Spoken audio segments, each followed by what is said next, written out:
For a change guys, mag-i-in and out kami ni Wifey. Tagal na namin hindi nakakain dito. In and out burger. Alright, let's go!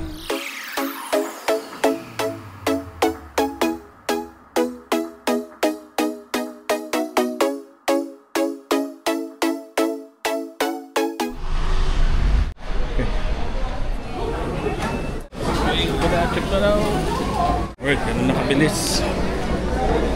Ganun nakabilis guys, so tayo mag-serve ng drinks.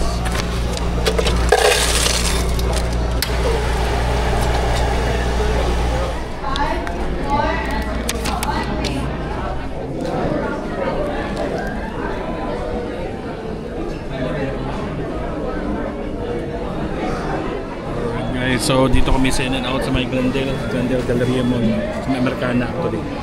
Try natin itong double-double, yung famous sa kanila is yung double-double grilled onion. Hindi lang kami nag-extra yung special order today kasi ayaw ni Wifey ng fries na mayroong halong sauce. Yun yung animal fries. So try natin to. The fries is really good. Yeah. So ito guys yung fries, the best. Grabe, I love it. French fries mo lang, panalo na. I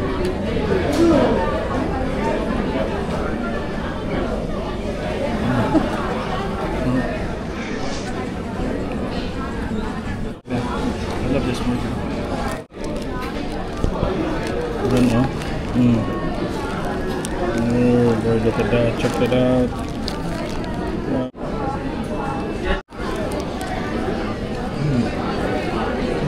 Especially pag sausaw nyo sa ketchup, no?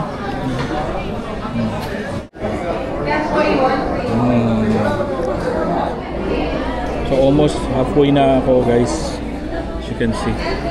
Si Wifey, talagang nag-crave siya ng burger. So what can you say about In-N-Out ka? Boss, what can you say about In-N-Out? Ma-feel mo na ano, fresh talaga. Fresh. So it's better, would you prefer this over Jollibee? Jollibee siguro fresh pero may yung timplada. Nasa gusto mo to? Prefer mo? Yeah. Even me guys, mas prefer ko to over Jollibee or mga ibang burgers. Masarap kasi siya. So pag napasyal kayo ng California, I think only California lang to and selected places in the United States. Meron ba? Lugar? Ha? Meron nga. Which place? I know, Seattle no? Seattle no? Somewhere. No, Arizona. No. Meron ng In-N-Out guys in some other place pero very konti pa lang. So far it's been good. How was it ga? Very good. Oh, grabe, naubos. So yun lang guys, natapos namin first time ko. Kasi hindi ako nagbo-burger paggabi, hindi ko feel. So, since nag-craving si Wifey, makikraving na rin ako.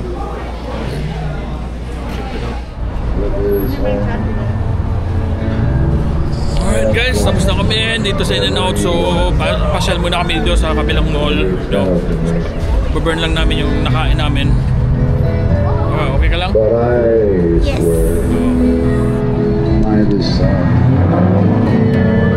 And all I've done wrong.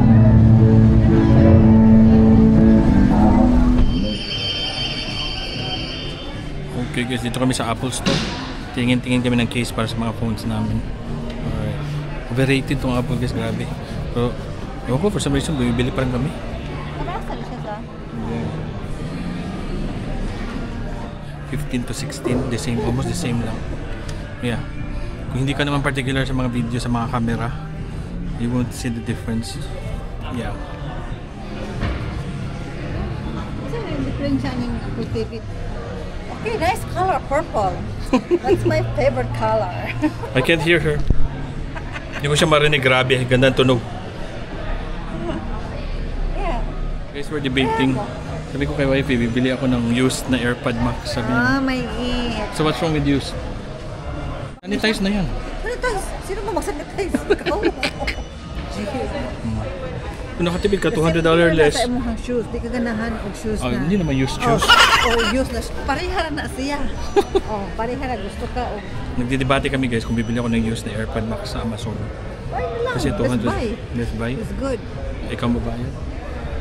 Buy the special. Pasya lang kami ng Limon. Hindi nyo guys ang fountain. Ito yung famous fountain ng Glendale, Americana. Ito yung famous clock. For sure, nakita nyo na ito before sa mga teachers ko. This is what you call window shopping. Window shopping. Window.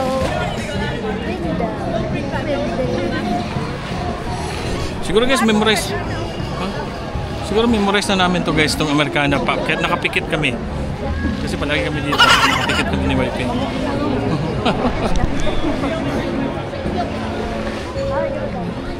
Look at that! Yeah, Brody!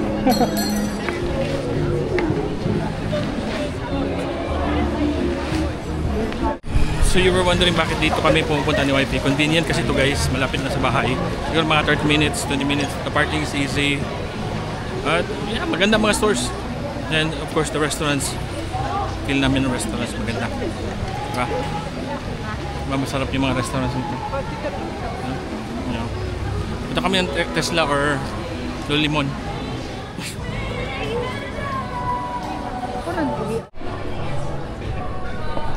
At our old stomping ground, the Americana here in Glendale. Ang favorite spot namin ni Wifey. Wala, lakad-lakad lang. Wala kaming bibilhin. Exercise, you know, walking, you know, burn that calories. 3 days later.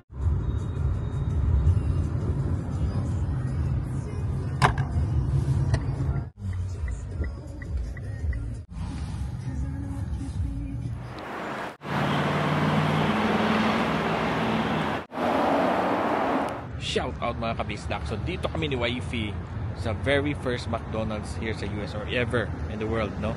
Ito yung first McDonald's, as you can see behind me. Very retro pa din ang style, very old school. So check natin itong oldest, not bago, oldest McDonald's. I think the first McDonald's.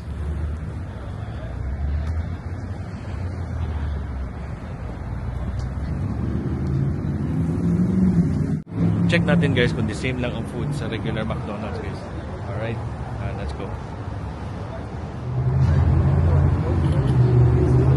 It's actually no big deal guys na mapunta rito, mga normal na lang to, pero just for nostalgia, no? So na namin check itong first McDonald's. Yeah, actually they're the same. Meron lang siyang museum, so we're gonna check on the museum too. So as you can see behind me, ito yung original stall. Tapos so yan guys, behind me may museum sila guys. So dito yung mga anything information sa pag, you know, ano na build to McDonald's, andyan dito sa likod. So check natin. Siyempre nag-order din kami. So again, so the first McDonald's here sa United States. Yeah, just behind me. Alright? Alright, let's pick up our order guys. Basically guys, the same lang ang menu nila, walang nagbago. I mean, kung anong meron sa mga McDonald's now, the same pa rin. Akala ko kasi meron silang mga special menu, but wala, the same lang. Alright. Cash registers. So papunta tayo sa museum guys. On the way to the museum, doon tayo kakain. Ito yung old barrel. I don't know, parang fountain drinks nila, pinaka first. Yun. Ano masasabi mo ga? Napasyal mo na? May museum sila. Aton so dating na. Yan. So check this out. So ito siya guys. This is the one. That's the one. Nasa picture. And then pasukin natin yung museum nila.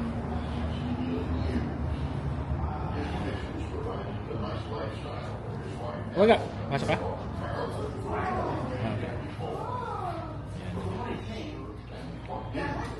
Look at that. Check that out, guys. No. This is milkshake machine called the multi-mixer. Immediately, the machine capable of making 5 milkshakes at a time was a big Guys, ang pinakauna. single spindle. Magkano McDonald's before? Fountains were using. At 37, Trump left a successful career in the paper Grabe, cup guys. business. Ang hamburger way back, 28 cents lang. How I wish, no? babalik yung 28 cents. Check that out, nandun ang older Cebu. Check out the receipt. 1950, he was making about $25,000 a year, which was a lot of money. Check that out, guys. Ito guys, no? Very fun kasi meron mga trivia pala dito. Nostalgia purpose, tingnan nyo. Mga old McDonald crew. Yan. Meron silang parang museum, mini museum dito. So it's fun. Now, kain muna kami ni YP. Break muna. Alright, let's go.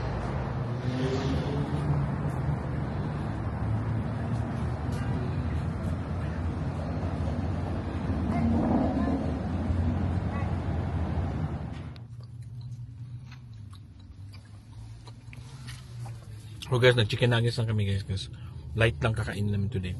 But the same lang pala no? The same lang menu. Akala ko meron silang they got something different but no, it's just the place na Napaghihapon. Meron pa rin. Meron talaga original. Actually, meron din sa San Bernardino yung isa sa mga original din. But malayo na. Dito natin sa Downey. Kasi nakita na namin. At sa museum yun ang first. Yung the original? Oh, yung original. I think the museum was no, this one. Oh, this one? Yeah, the one with the arch. Yeah. Oh, museum is for what? It's only museum lang. Parang para, yeah, museum din. Nilagyan na ng restroom. Ah, okay. So doon na nag-ihi ng mga tao. Ang problema lang sa McDonald's dito guys. Anong problema guys? Compare sa Philippines na McDonald's na? Walang rice? Walang rice muna. The original one. Siyempre.